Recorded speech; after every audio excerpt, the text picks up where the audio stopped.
set it off. Go to Vegas, bet it all. Put it on the Bucs win, whoever they gon' play gon' fall. Don't say I ain't told y'all. Loose cannons gon' fold y'all. Yeah, the Heat be 9-3, but it gets real cold in the fall. That's when the season start. Bucs come in 40 hard. Win after win, ripping the division apart. Panthers, they pussycats. Falcons got bird flu. Take the Ravens and Dolphins and open up a zoo. Cause one thing's for sure, better than the Bucs, they show lane. And every day in Tampa Bay, we say fuck the Saints. We in Tampa Bay, baby. 813 going crazy. Tampa, boy. This Bucs podcast be the greatest. Loose cannons blasting on them haters. And we in Tampa Bay, baby. Tell them where you from. 813 going crazy. Yeah. This Bucs podcast be the greatest. Loose cannons blasting on them haters. Now when I say the loose cannons, what? Do you know what I mean? I'm talking Bobby Latte, Stank Bastard, and Samurai Lee. You ain't never seen no hurt before, no podcast like this. These boys will entertain you, then take you on road trips, go to other cities, raid and pillage, watch the Bucs kick ass. If we in the stands and fans talk shit, we gon' whoop them fans. You'll see us in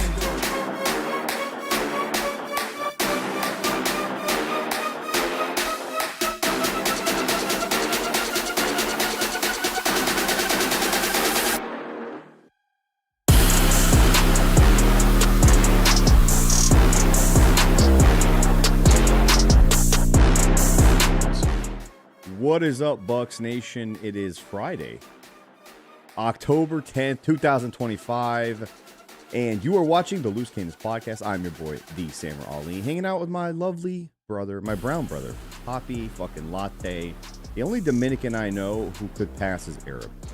Okay? That's acceptable. And trust me, that is a compliment. Okay? We are hanging out with intern Izzy tonight, and before we begin, make sure you guys visit loosecannonslive.com. Not only to watch us and listen to our beautiful voices, but also to click that magical red button on the right-hand side of the screen to leave us a voicemail, which we're going to get to later on tonight in this show. Your voicemails means you get to leave your voice on this show, and we actually play it. Unlike other places that tell you to leave voicemails or send voice memos, and they don't actually play them, we actually let you be part of the show. So make sure you guys do that. And of course, hit the like button or the subscribe button if you are new, and leave us a comment with your score prediction after the show. Latte, it is week 6 and another revenge game on the Bucs schedule. The Bucs play the 49ers at Raymond James Stadium, and we can't begin any discussion any week, it seems, without talking about, yes, that's right, injuries. So this week, the injuries mount again, and the next man up train keeps on fucking rolling. It looks like Zion McCollum has now been marked out for this Sunday, along with the expected Mike Evans, Bucky Irving. But of course, or not of course, but all of a sudden now, Chris Godwin also out after coming back. Short-lived, it seems like. He's week to week now. Holy shit, the hits just keep on coming for this fucking team. But the Niners are a team also dealing with similar circumstances. Both teams 4-1, Latte. And it seems like it's not even really a new thing for them to let's just kind of get over it. Let's deal with the adversity.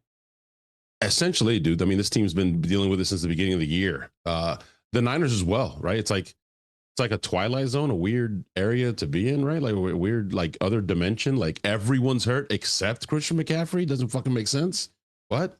And the Bucs have been dealing, like I said, since the beginning of the year. I mean, Chris Godwin started on not on the IR, but not available. Tristan Wirfs, etc. So, it's just next man up mentality, bro. Dog mentality. We're just gonna get it done. Yeah, I mean, I wanted to have a pregame show, and we didn't get a chance to. But I was gonna say before the Seattle game was, good teams just find a way to win, bro. Good teams just find a way to win. I mean, no Chris Godwin on top of no Mike Evans. And before, maybe 2 weeks ago when Mike Evans first got injured, we're like, oh man, this is gonna be tough. Because, but at least Mike, at least Chris is coming back at the same time that Mike is leaving.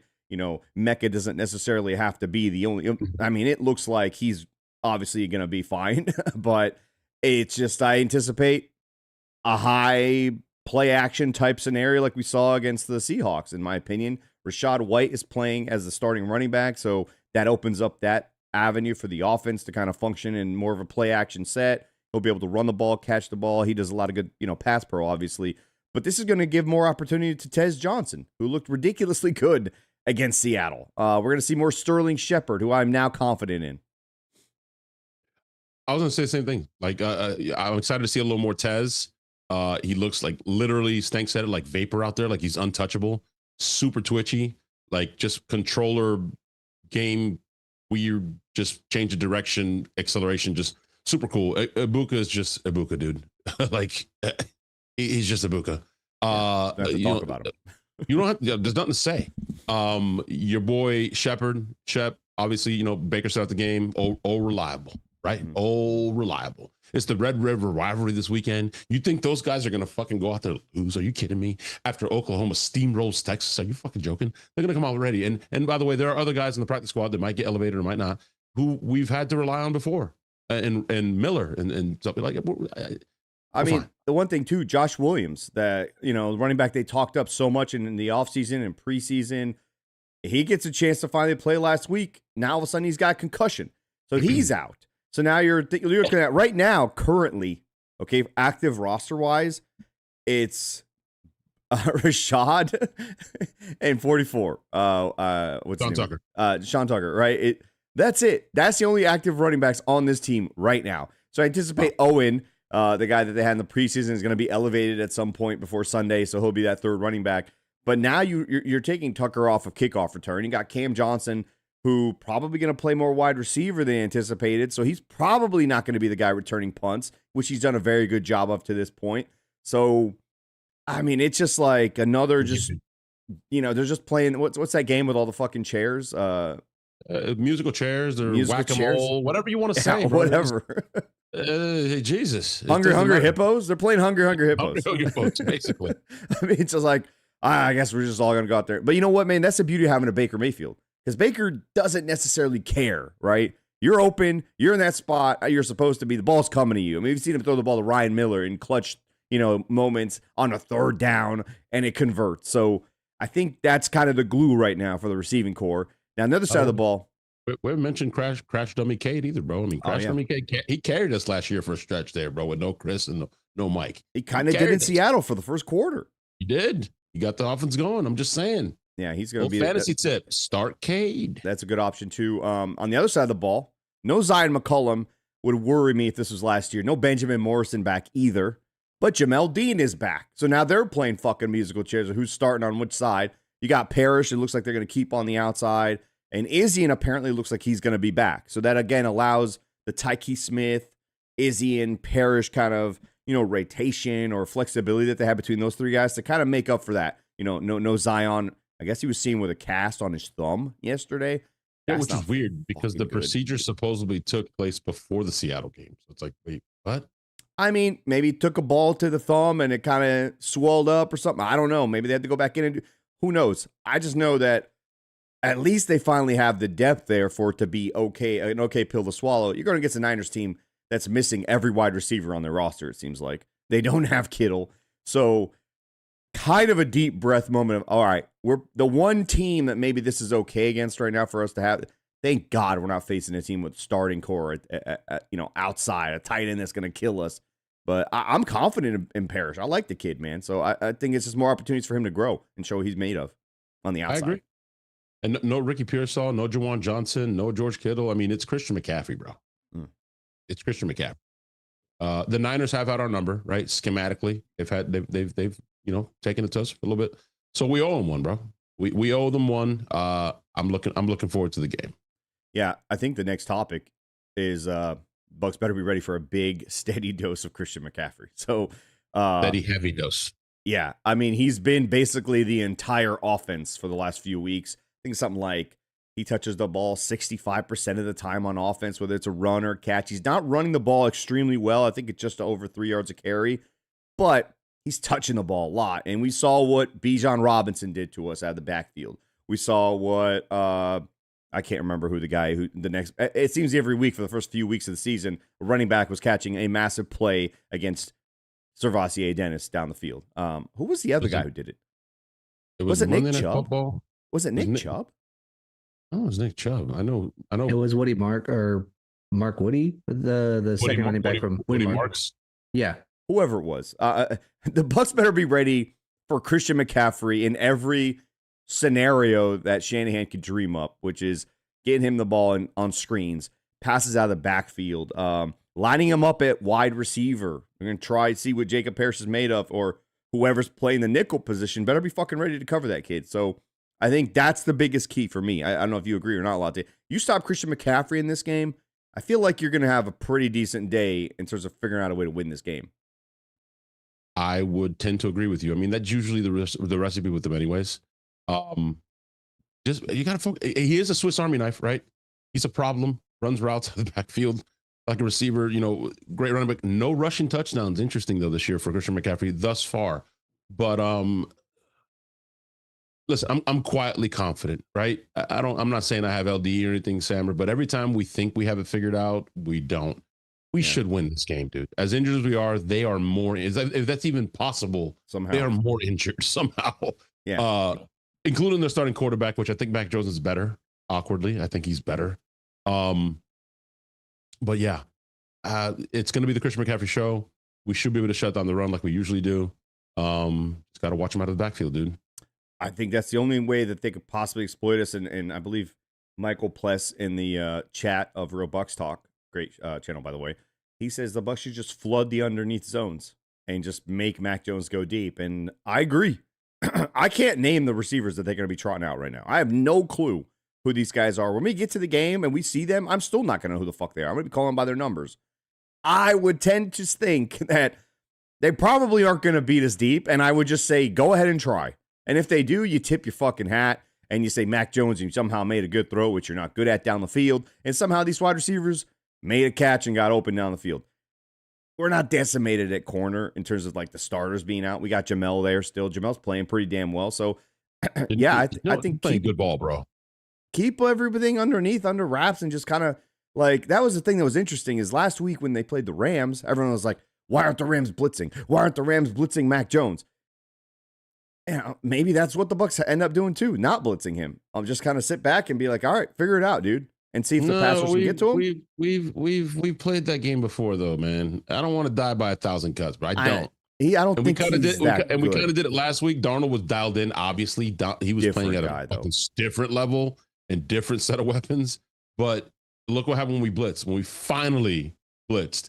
I'm not saying bring the blitz all day, but I'm not trying to just sit back and play soft coverage all day. I mean, if you flood those inside areas in the middle of the field and the soft zones, I mean, let them throw it there. You just got to tackle. You got to be sound tacklers at that point, right? That might just be the one thing that falls apart. Who knows how it works with this fucking team sometimes, man. But I like the idea of just forcing him to go down the field, on shot plays and see if he can hold up. And maybe the pass rush gets to him. And I think that's actually the next topic, if I'm not mistaken, is can the Bucs pass rush consistently get to injured Mac Jones? You saw him, dude, in that game against the Rams. He was barfing at one point. I thought he dislocated his knee. I thought he tore his ACL. I thought he tore an Achilles. He went through the gambit, bro. At some point, everything happened to that guy. And he is on one leg. Dear God, I'm hoping, which is why I kind of, I get the zone thing. I get it, plus I respect it. We should do it. But maybe we can sprinkle a little man in and make him hold that ball half a second longer and let our rushers get there. Got one leg. I mean, it seems to be that, Todd has kind of trusted the front four throughout the season, and then he's just kind of periodically taking his shots with his blitzes and kind of let those guys do their job. He's played real tight man coverage with the corners. That might be the recipe this week, and just maybe blitz more often so you can get after a guy who can't move. He's got an oblique injury. He was throwing up during the game against the Rams. He's got the knee thing now. He's marked with those two injuries on the injury report. He's actually more questionable right now, Latte. So obviously I think he's still going to play, but I'm with you. I think you got to get at him, get on him. But I think the front four, this might be the game. This might be the game that they kind of figure it out, because if you take away the easy stuff from Mac Jones, he's going to pat the ball. You should be able to get there. I think the corner should be able to stay sticky enough for that to happen too. I agree. I agree. I don't have much to elaborate on, bro. I agree. I mean, I said the same thing you said. I mean, like we should be able to get there, dude. We should be able to. I expect them to. this might be the coming out party for the pass rushers, the edge guys that everybody's been waiting for, and I'm here for it. I think Yaya needs to have a game. I think he needs to finally, like, the almost excuse. I get it. Pressures are great. But, man, last week a pressure was on a 4th down, turned into a touchdown. Another pressure was just, I mean, it ended up being a first. Like, at some point, you got to turn those things into sacks, man, because they stop drives. And that's what's missing right now from this team, in my opinion. If you're not getting turnovers, you got to get sacks. If you're not getting sacks, you got to get waves of turnovers. We don't ever seem to get both at the same time, and we don't get one or the other. It's a little annoying to watch, honestly. We have 1 turnover on the season? No, 2, because of Seattle's end around stupid pitch thing. No, we got 2 last week, and then I believe That's we got 2 That's right. 2 weeks ago against the Jets. No, it was So, 1. Dean has the only one. Yeah, Dean had the only one, I think. Dean had the pick 6, and then we had the fumble recovery and the interception by Levante. So we got 3 on the year. 3 on the year, yeah. Yeah. Not enough. I mean, we're not turning the ball over, so that's kind of good, right? So, and we're still somehow in the positive. Yeah, we're still in the positive, but you need sacks because sacks change field position. Sacks sometimes take you out of field goal range. Sacks end momentum. Sacks are really good 3-and-out killer. Like, boom, let's get the ball right off the bat. You got to get those, man, outside of just the fabricated blitzing type scenario. Just, I mean, I love Hassan Reddick. I need a little bit more. I just need a little bit more, man. Like, he's had a couple where he's jumped off the line like fucking insanely like impressively, but doesn't come up with a sack. You got to come up with it, man. It can't be Vita Vea cleaning up 2 sacks a game. That's not sustainable. That's not what it is, bro. We need those guys to do what they're paid to do. Go hunt the fucking quarterback. Hunt him. Which would require them not dropping into coverage as much. I mean, yeah. I think I think sometimes the stunting that Todd likes to do gets in the way, in my opinion. Sometimes it gets too cute. Mano, bro. Mano. Just let him go line up and go attack the fucking quarterback. Yeah, I mean, you got a guy in Vita Vea who could literally take over 3 humans if you stunt him or move him in a certain position. Just let that guy take over some like a meat. freaking bowling ball, bro. Did you see his coverage, by the way? What a freak. Aaron Jones a couple years ago, he causes a fumble, footwork dropping. I mean, he's got good hips, and then he gives the great Selly, bro. Just the Selly sold it for me. Like the strap, the quarter celebration. But it was so cool because he went all the way back here. Yeah, we know Vita, you're wide, bro. He's got that's a big ass seatbelt, dude. That's a big ass seatbelt. Big fucking seatbelt, bro. No, man. I mean, yeah, listen, like, I love the blitzing. It's fun, but man, I like, just go get these guys, dude. Just fucking make it happen for, like, how about 50 and 92 together? Remember, big old 92, Elijah Simmons, I think is his name. Yeah. That is a big human, but that bitch can play. He's got some moves. He gets through the line of scrimmage. I'm like, put that guy next to him. Like, get rid of Greg Gaines forever. Seattle Seahawks were like, oh, Greg Gaines is there? Cool. Run right at Greg Gaines. That's literally what they did the entire second half. They ran right at Greg Gaines, and it was positive after positive. I didn't get to say it last week, but homeboy Ken Walker, first running back I've seen that's been able to get on the edge on us, bro. That was different. Like, nobody's gotten on the edge on us, and a couple times he got to the edge and juked the fuck out of people. That was interesting, but I digress. I think some of that, I think we talked about it on Tuesday, was some of that, I think, is Tyke Smith not being in a safety role to kind of clean up the edge in the run game. A lot of what Todd Bowles does on 1st and 2nd down, if he does blitz or stun or get exotic, is to stop the run, to make you go into 3rd and long.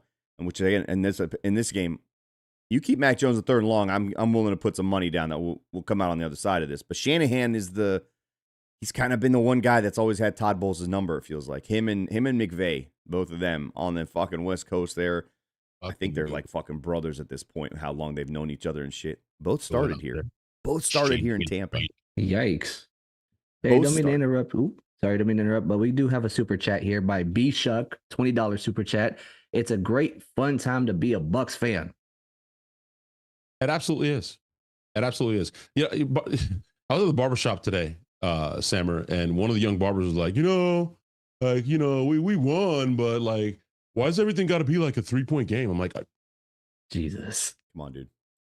We won the game, bro. Like, I don't think you understand what it was like through the decade of misery, bro.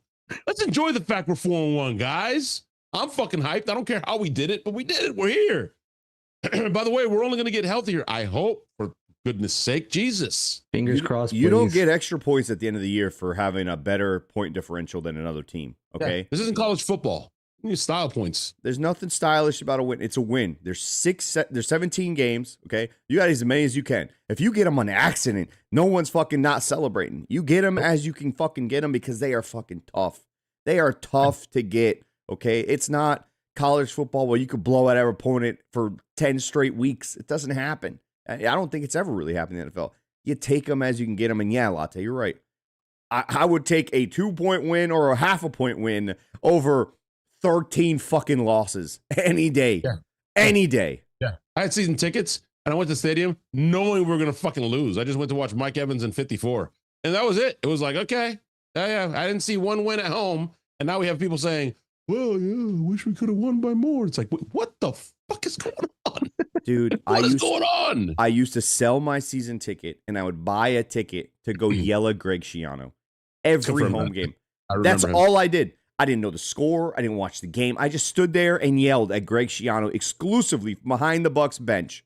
Multiple times I was told to sit down. The ushers visited me multiple times. I never crossed any security lines, okay? But that's literally all I would do because I knew we weren't going to win. He knew he sucked. He knew it.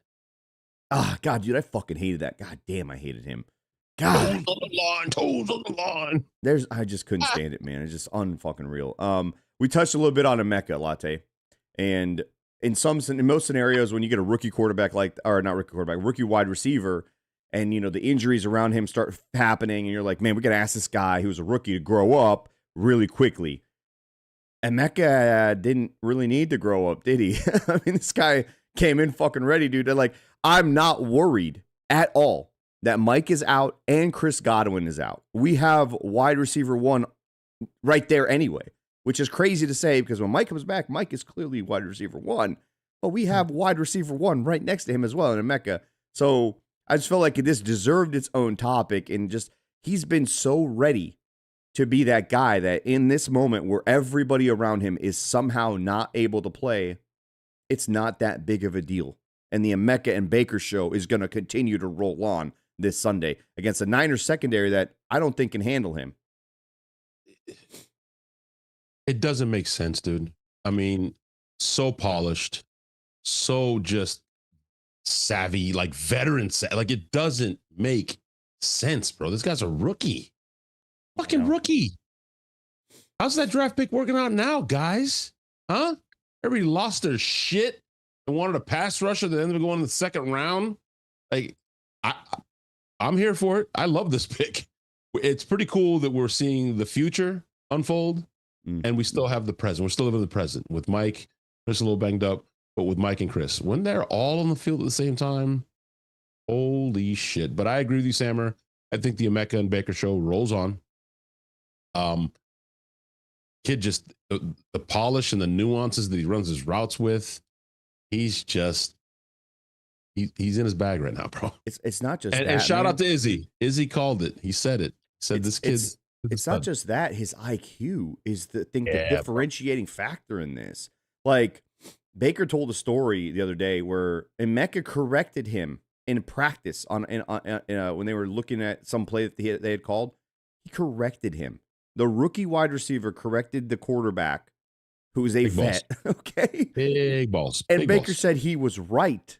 Like, that is next level shit. And then in the Atlanta game, he told Baker to run a certain play. I will get it. I know how they're covering me. I got this play. It'll work. It was the game winning touchdown, dude. The one that he caught it in Seattle, the 30-15. Yeah. It was the same play, except Godwin ran the Mike route, and he said, what did he say? Let's game this. Let's call game on this right here. Like, throw me the ball, bro. It's there. I mean, his understanding of football, like that right there, is usually when they say this kid's got to grow up quickly. It's not usually just a physical thing. It's like, this guy's got to understand how to be a leader. This guy's got to understand the moment. This guy's got to understand, what he has to do on the field schematically to be the guy.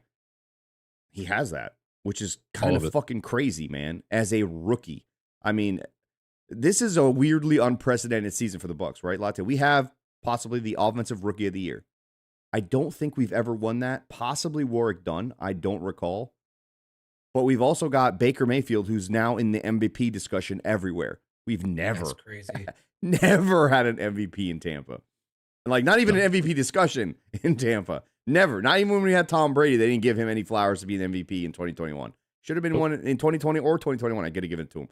40 fucking touchdowns, but no MVP talk. Yeah. I mean, that's crazy right now. And it's both of those guys.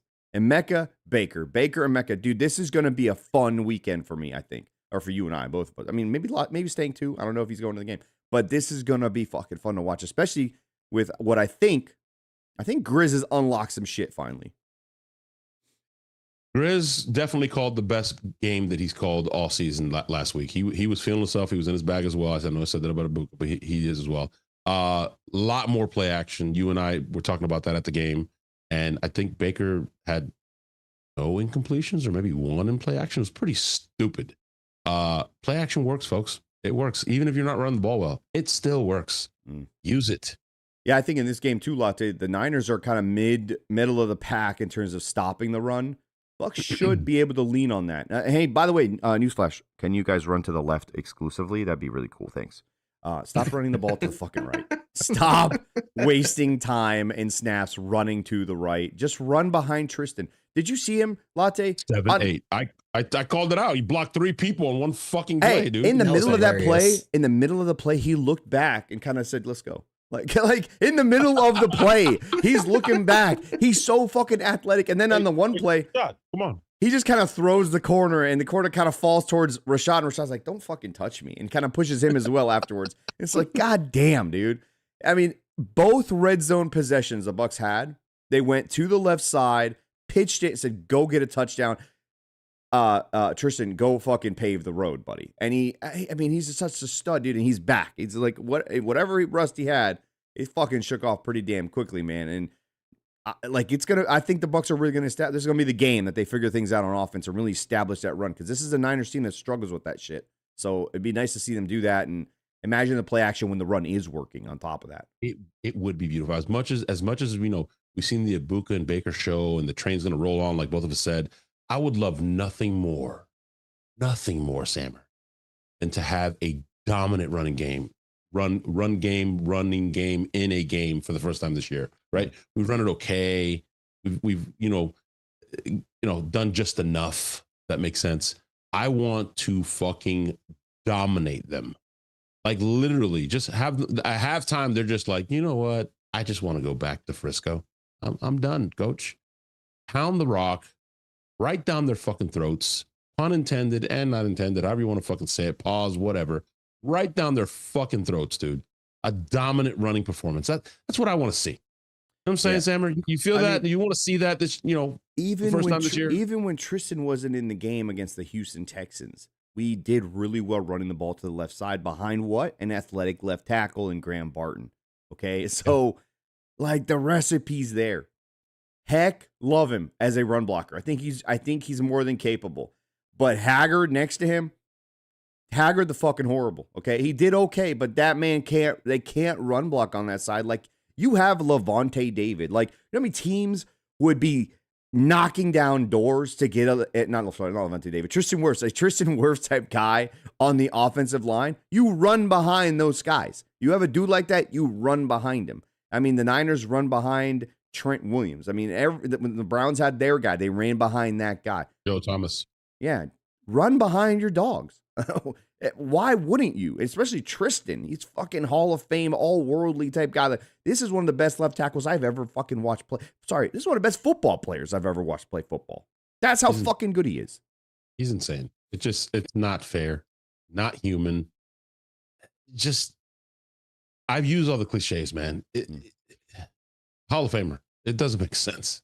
It's crazy from day one, too. And I think the biggest thing that people don't realize about him is he gets to the next level. How important is that for a running back? He knocks somebody down to the ground. They're dead. Okay, so now there's a hole there. Oh, come on. I got more. Let's go.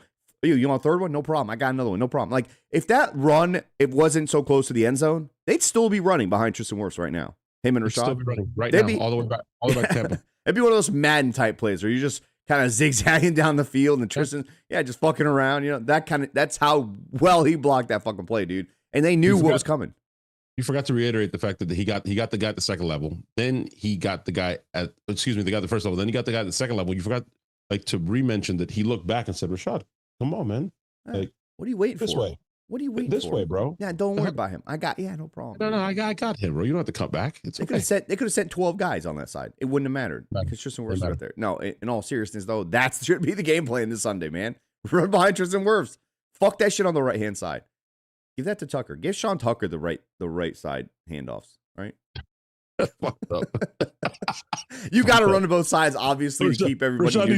Rashad, do you need a breather? Okay, Sean, hey, we're gonna run right. Once he hears right, he just calls himself. He just pulls himself out of the huddle. It's just right then and there. All right. Listen, we asked you guys to send us voicemails because we want to hear from you guys. We have fun listening to these fucking things because they are getting wild and they're getting pretty damn good, honestly. So we asked you guys to send us voicemails, and that is the final, part of this show. Wait. Before are we not giving our predictions? Yeah, I was gonna say before that, let's give our predictions.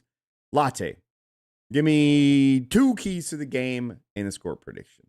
Oh Jesus, bro, come on, that's not fair. 1 key to the game. 2 keys. Listen, okay, cliche as fuck, but I just said it. Establish a run just because I want to see us pound the fucking rock. Pass rushers, get there, man. Get home. For the love of God, get home.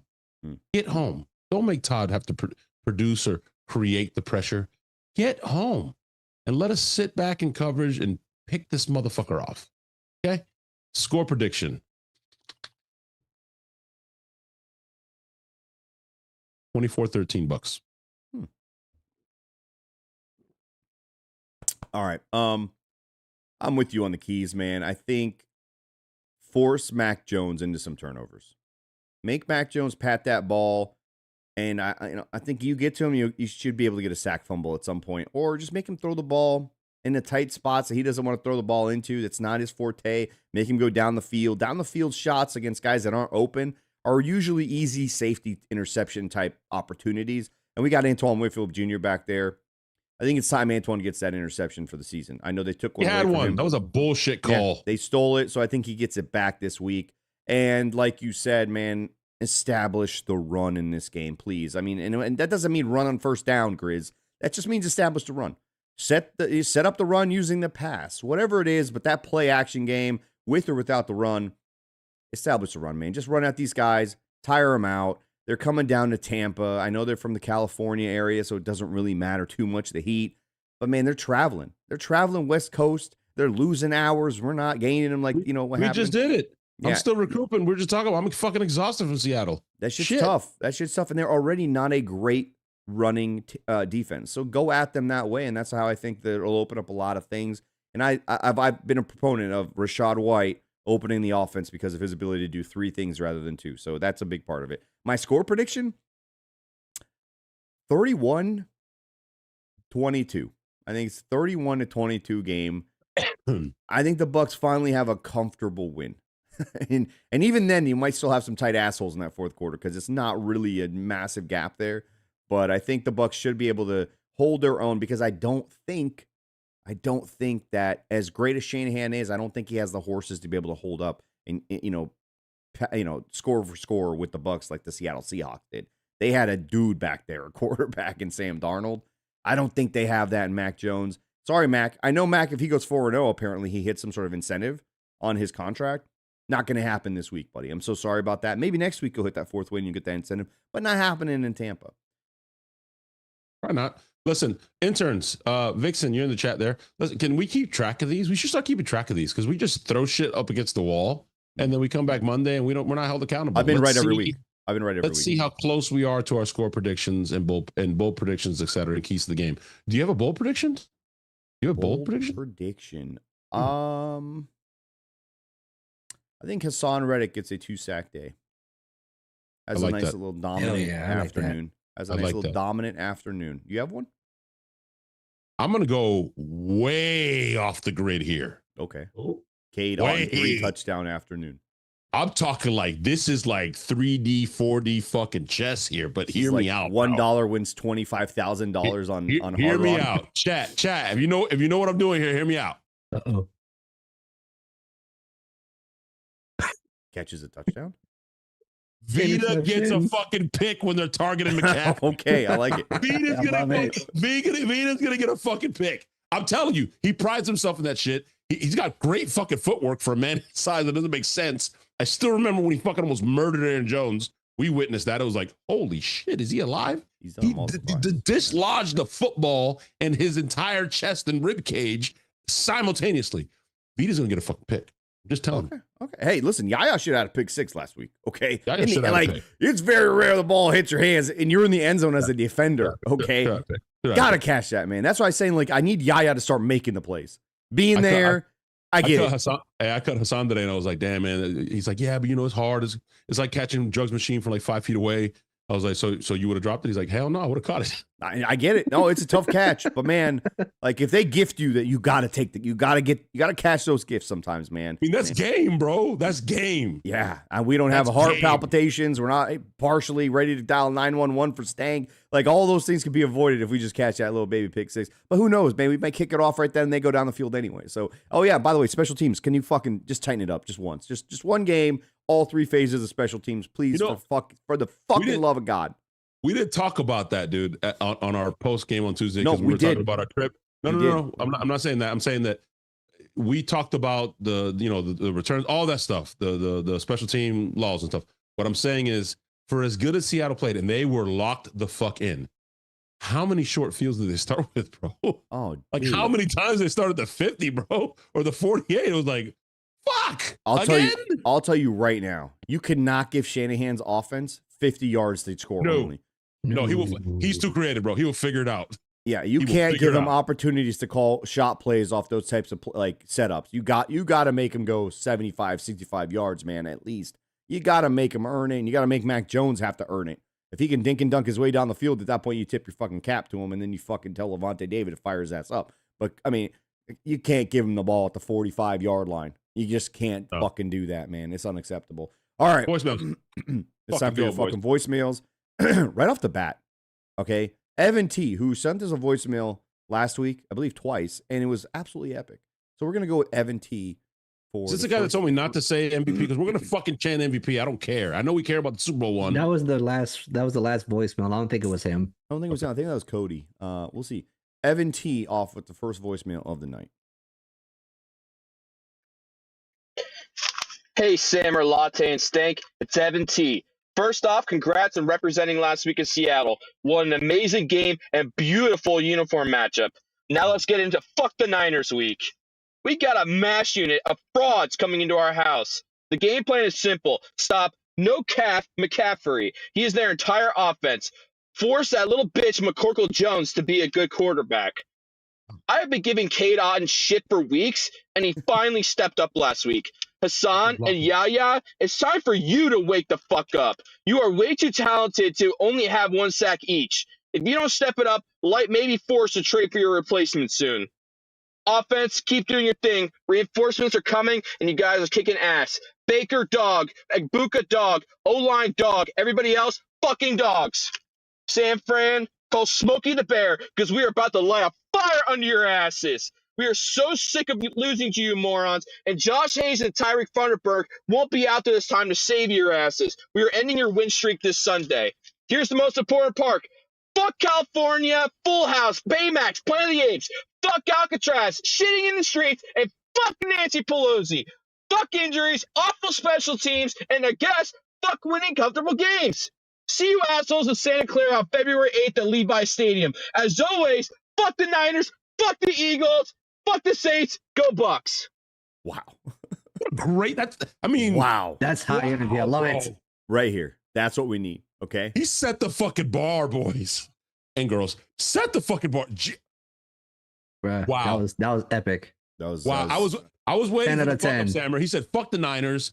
Fuck the Eagles. I was like, he's not gonna say the Saints. Fuck the Saints. I'm like, oh my God, he hit the fucking trifecta. This motherfucker nailed it. You gotta load it up, right? You gotta load up the fucking Saints. That's right. That was good. That was really good. Now I don't know if the next one's gonna match. Okay, Caitlin, or as we know her, Plug's wife, should be his wife. Plug's wife. Okay? Plug's wife left us a voicemail. Okay, she was with us in Seattle. Awesome lady. Plug, fucking marry her. I keep telling you. Fucking marry her already. Fucking Plug. marry her already. What the What the fuck, dude? She lets you be a fucking idiot. You gotta marry her. Yeah, All right. gotta marry her. Plug's wife left us a voicemail. This might be a very nice, sweet voicemail, so be prepared.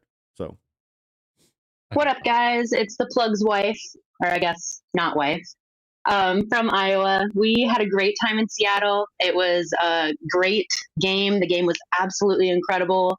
The stadium was loud. The weather was great. The people were great. Honestly, couldn't have asked for a better trip. It was phenomenal. We somehow missed 2 group photos with the crew, but I don't know what the hell me and Plug were doing. But we got some good photos, with the crew, and I got some good photos of Stank. And overall, it was just absolutely incredible. I don't have much to say about the game other than it was phenomenal. It was a vibe. The stadium was loud. It was great. So we love these trips. We look forward to it. We thank you guys for everything that you do, and looking forward to next year. Go Bucs. oh yeah. She calls him the Plug now. He calls him the Plug. That's the best part of that call. Yeah. Me and the Plug, I don't know what we're doing. We're doing something else. Yeah, the Plug and I were at the concert, and so we missed the photo. He's the Plug. He's the Plug, bro. He calls him the Plug. That is phenomenal. The next and if you don't know, now you know. Hey, listen, the next one's probably going to be more so along the lines of what Evan T did. Okay, this is the Cody. Okay, the Cody has left us yet again another voicemail. The Cody back once again. First of all, I will not shut the fuck up about Baker Mayfield winning NFL MVP. Got the Cody fucked up on that one. We never had an NFL MVP before. Of course I fucking want him to win NFL MVP. Why can't we just give Baker Mayfield a threesome, right? Let's give him the Lombardi Trophy and the NFL MVP. You got 2 girls coming to you in a bar and hitting on you. You going to take one home or you going to take both of them home? Both. Yeah, get the fuck out of here with that. 49ers this Sunday. Top-ranked passing offense. Near the bottom of the pack in scoring offense. But as Bucs fans, I'm going to worry about every team because, it's the Bucs. But as long as Josh and Todd keep their foot on the neck, pedal to the metal, we should be fine. I don't know what the fuck is their problem and wanting to take their foot off the gas. It's like they're in a boxing fight. They're hitting them with body shot, right hook, left hook, right cross, knocking them down, 10-8 rounds. And then toward the end of the fight, they're just relying on their jab. Like, what the fuck is that? Go for the knockout punch, always and forever. Everybody's counting out the 49ers because of their injuries and whatever.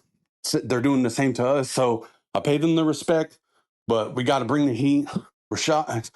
Chris Godwin missing is a big deal, but we'll be fine. Let's go get that 5-1. The Cody, I got to ask you if you're on a treadmill every time you record these, or if you're just so hyped that you're just losing lung capacity throughout the whole take. I don't know what it is. I like it. Don't get me wrong. It kind of makes me hyperventilate a little bit listening to you. Gives me a little bit of anxiety. I don't know about you, Latte. Does that feel like you're trying to catch your breath for him? I don't know if he's out for like a jog when he's doing these, or he's on the elliptical or something. I don't know what's going on. Is he eating? Maybe he's eating a big feast. Maybe he's eating.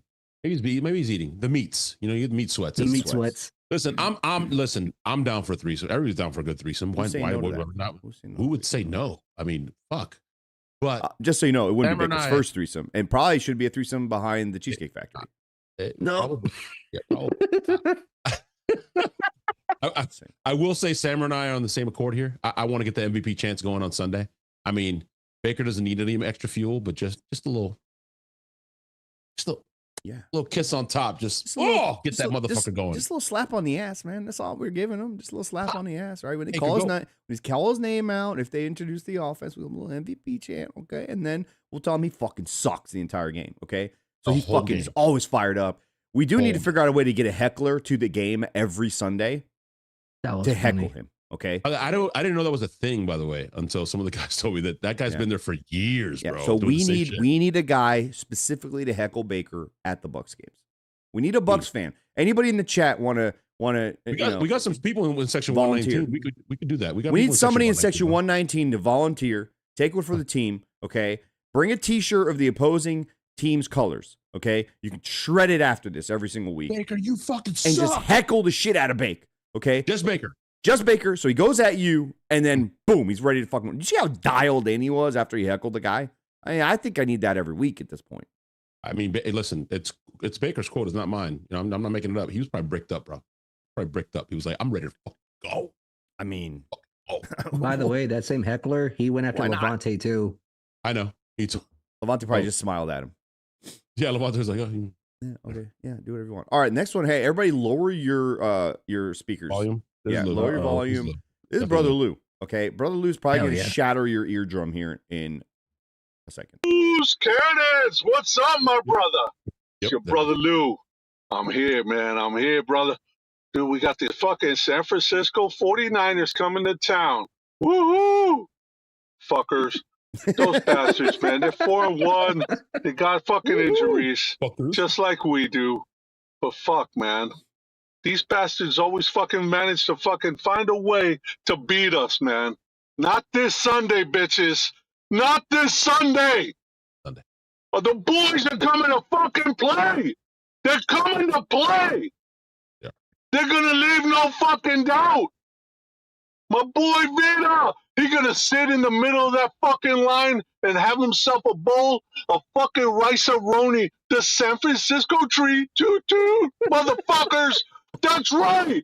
It's time to fucking show these bastards who's the motherfucking king of the NFC. And we fucking do this shit right. We get our dubs on Sunday. We go and we fucking beat the Lions. And we'll be shitting from on top of the fucking NFC conference, bitches. You say shitting? If you want to go to the Super Bowl, you come to the Bay, bitches. That's how it's going to be.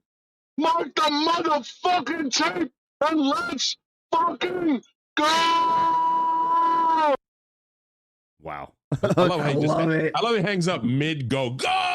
What a fucking call, dude. That's I love amazing. it. I had to lower the volume. There was no way that, I mean, what the fuck? That was unbelievable. Did he say sitting or shitting atop of the Shitting. Sitting atop. No, he said we're shitting. It said shit? So we're shitting Oh, okay. down Okay. on the people below us. Shit's going to go downhill. You know how that shit works, Gonna go man. down. Got you. I heard shitting. I was just making sure. I heard shitting. I mean, stank shit's downhill most of the time. Bro, you know somebody. I want the record to sit straight. By the way, with my brown brother here with me right now. You know, somebody came up to me at Publix and was like, "Hey man, I watch your podcast, man. Bro, you're here every day almost at this Publix. This is so awesome. But dude, you really shit your pants?" And I'm like, "What the fuck are you talking about?" When you said on the podcast you shit your pants, I'm like, "No, Stank the idiot shits his pants. I don't shit my pants." Can we set the record straight here? Like, what the fuck's going on? How'd they confuse you with Stang? You don't even look like I have no idea. You have an actual beard. He has the reverse mutton chop thing going on. I don't shit I've never shit my pants. That is definitely a Stank situation. That's why he has I shit my pants kit in his car. I like how in the middle of the rant, Lou hit us with a toot toot when they did the rice-a-roni thing. Rice-a-roni. Motherfuckers, toot toot toot. Like, not this Sunday, bitches. I mean, it was fucking amazing. Lou, you got to do one every week, man. I mean, obviously. So that was pretty fucking, that was unreal, dude. That was such a good fucking, holy shit. That was great. All right. The next one is unnamed. I don't know who this person is, but they went in 1:38. So this better be good. Tony Tega said he sent one. Maybe it's Tony. Loose cannon. What's up, boys? Ren here. Now, before I give you the keys to the game from me, I'd like to go ahead and introduce myself to the fans and let them know how I know you guys. My name's Ren. I know ball. Stank. Remember, I don't know, it's been like 3-4 years ago now. No, gotta be more than that. Maybe 7, 8. We sat down for lunch. We were talking about how we didn't like the Tampa Bay Buccaneer fandom because like none of them could name like the backup defensive tackle, and like Giants fans could and Philly fans could, but through the power of like social media, YouTube, podcasting, you guys doing your thing. Now we know. Now all Buccaneers fans know that the backup defensive tackle is Greg Gaines. Yeah. We shouldn't know that, but we do. Fuck him. Poppy Latte. Let me tell you something about Poppy Latte, guys. Poppy Latte, along with the help of the Teamsters, struck a blow for every man. They held the feet to the fire, to the guys in the suits, to a mega huge corporation, and got a living wage for everyone that worked at the company. And a bunch of perks. Better health insurance, maternity leave for guys. I don't get it, but he got it. So Poppy is an American hero. Samir. That's awesome. That's not my name. Keys to the game. I'm going to keep this short and sweet. Oh, that's K. Dotton's going to go off. Last year, no Evans, no Godwin. Oh, that was it.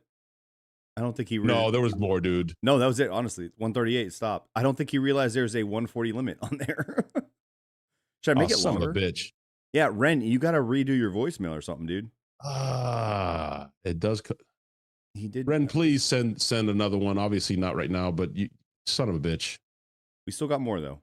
Maybe he'll do another one here while we're doing this. The next one is Croc. Do another one, Ren, if you can.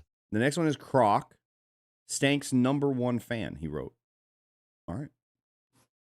What's going on, loose cannons? It's Kyle, aka K-Rock, 6'5", 220 pounds of pure muscle and brute force. Remember this guy. I like blue cheese and I hate candy corn. I still think Stank looks like Voldemort's stepbrother. Anyways, I hope you, Sammer, and Poppy are doing just fine. What a great Friday. What a great way to get ourselves pumped up to whoop the shit out of the Niners and break this curse they have over us because they're not good. And especially right now, they're on, their McDonald's worker of a QB, Mac Jones. And I feel like this is that perfect scenario of a trap game that Todd Bowles needs to get buckled in for. You can't blitz him like Mac Jones. Mac Jones is a pro player. He knows how to fight against the blitz. Bowles has to be in his bag this game. I'm not worried about our offense one bit. We have to get after Mac. We need Hassan Reddick home because these guys suck. We can suffocate them. We need to recreate the Raiders-Bucs 2002 Super Bowl. We can do it. I have no regrets about this game. No remorse because we're going to whoop that ass. Hasn't happened. Belt to ass. My score prediction, 48-17. Now that that's out of the way, let's talk about Stank's big forehead and his baldness. When you see a guy like Stank, that was it. Oh, he ran out of time too. You gotta make it longer, bro. You gotta make it. He didn't run out of time. It just stopped at 125 for him. Oh my god, do these people not realize it stops? I don't know what's happening. Oh, that was awesome. Hey, just so everyone knows, it wasn't a Ren thing, right? Just ran out of time because Sammer was here for the fucking Stank slander. We were. I love how he said McDonald's employee quarterback. By the way, thank you, because I'm getting sick and tired of people saying there's a bunch of UPS guys out there. I'm a fucking UPS guy. It's disrespectful, man. I think it was a play on his name, Mac. That's why McDonald. I don't care. Okay, I don't care. Sure. Yeah, okay. I'm tired of people saying just so you know, I don't say UPS drivers. I always say FedEx drivers. Say FedEx. UPS drivers make fucking $160,000 a year. You know I hate more than those. I hate DHL guys. Fuck DHL. DHL guys are assholes. They pay those guys. They don't even speak English. Have you ever tried talking to DHL? They're not real human. They're a robot. Yeah. If you get fired from FedEx and then you get fired from UPS, you probably go work for DHL. Probably. But it would probably go the other way. Not fired from FedEx and then UPS. It'd probably be fired from UPS, so then you settle on FedEx and then you fall to, You know what I'm saying? Yeah. Or you just, out of prison and you get hired by DHL. So maybe that makes sense. That's possible. I heard they don't do screenings or any background checks. Next one is from Randy from the Afterlife. Not sure what any of that means. Oh, it's going to be loud. Turn them around. I'm still in a state of shock. Yeah, in fact, I don't think I'm going to come down from this high anytime soon. This is Randy from the Afterlife. Yeah. No Evans to the left, no Bucky to the right. No problem. Yeah, we climbed to the top of the Space Needle. Space is the place. And we made the Seahawks extinct. Yeah. Say goodbye to Kyle Tranahan. You're next, motherfucker. Yeah. Wow. Freak out. Yeah. Wow. We just went back in time too. That was it's from the Afterlife. He called us, man. We should be honored. Macho Man called us from the Afterlife. Ain't called Kyle Tranahan, dude. Yikes! I don't even know if you can say that. Can we say that? We can get canceled for that, bro. Oh my god, dude! I would like to formally say that we don't care. We don't want to misgender anybody. You can be whatever you want. It's 2025. We don't care. It's cool. I respect it. I honor it. Both of us do. So does Stank, right? We don't even know what Stank is. He's just an it. I don't know. Yeah, that's true. Actually, if you met him, you'd think the same. Yeah, he's also a Ken doll down there. He's a Ken doll. There's nothing going on. Yeah, I have no idea. Thank you to everyone who left us a voicemail. Those of you who don't know how to work voicemail technology, you're just a bit old. So sorry about that. Or maybe you don't know how, I don't know. Maybe just pay attention or something. Who knows? I'll see if I can make them longer. I thought they're, let's see. You know what? Let's do it right now. Let's check out these settings right now. We're doing this live, you guys. I can't find the setting for that, so I'll figure it out a different time. Either way, thank you so much for those of you who left us a voicemail. Leave us another voicemail during the game. At halftime, leave us a voicemail, because I think the funniest thing would be an angry voicemail at halftime, and then the Bucs end up winning. And then we fucking play your bullshit halftime one, and then we play your end of the game one. So yes, leave us a voicemail at halftime, and then leave us another voicemail after the game. You know what? Yeah. You know what? We're going to practice what we can preach. You're going to get a voicemail from the Loose Cannons at halftime. The three of us fucking crazy motherfuckers. I'm just going to call a line. I'm going to hit record. I'm going to boys, go. Let's what's up? What's going on? And you're going to hear our voices at halftime. So, we're going to hold ourselves accountable. Let's see what happens. And I'm going to snap into a Slim Jim. I'm going to snap into a Slim Jim during our voicemail. Snap into Slim Jim right now. And you're going to hear it too. It's going to explode right into the fucking microphone. Yeah. Thank you, everybody who left us a voicemail. As always, make sure you hit the like button, hit the subscribe button if you are new, and don't forget to leave us a comment with your score prediction below. And if you haven't already, which I don't know why you haven't, of course, check out loosecannonslive.com, where you can watch or listen to us all the way back to fucking 1993. Okay, that's how long we've been around. And also, if you didn't know, we have a free Discord community for Bucs fans, and also a paid one called the Cannon Cartel. And last but not least, if you prefer to only listen to us, we do have beautiful faces, so I'm kind of weirdly curious as to why you wouldn't want to watch us. But if you have to absolutely listen to us in your truck, make sure you check us out on iTunes, Google Play, Spotify, and of course, Pornhub.com. Latte, any last words before we go into another amazing home game at beautiful Raymond James Stadium?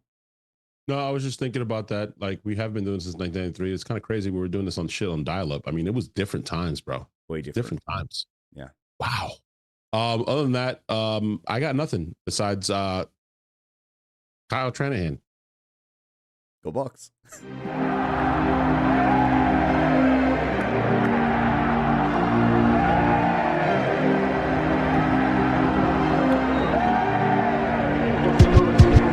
It's kickoff, set it off. Go to Vegas, bet it all. Put it on the Bucs win, whoever they gon' play gon' fall. Don't say I ain't told y'all. Loose cannons gon' fold y'all. Yeah, the Heat be 9-3, but it gets real cold in the fall. That's when the season start. Bucs come in 40 hard. Win after win, ripping.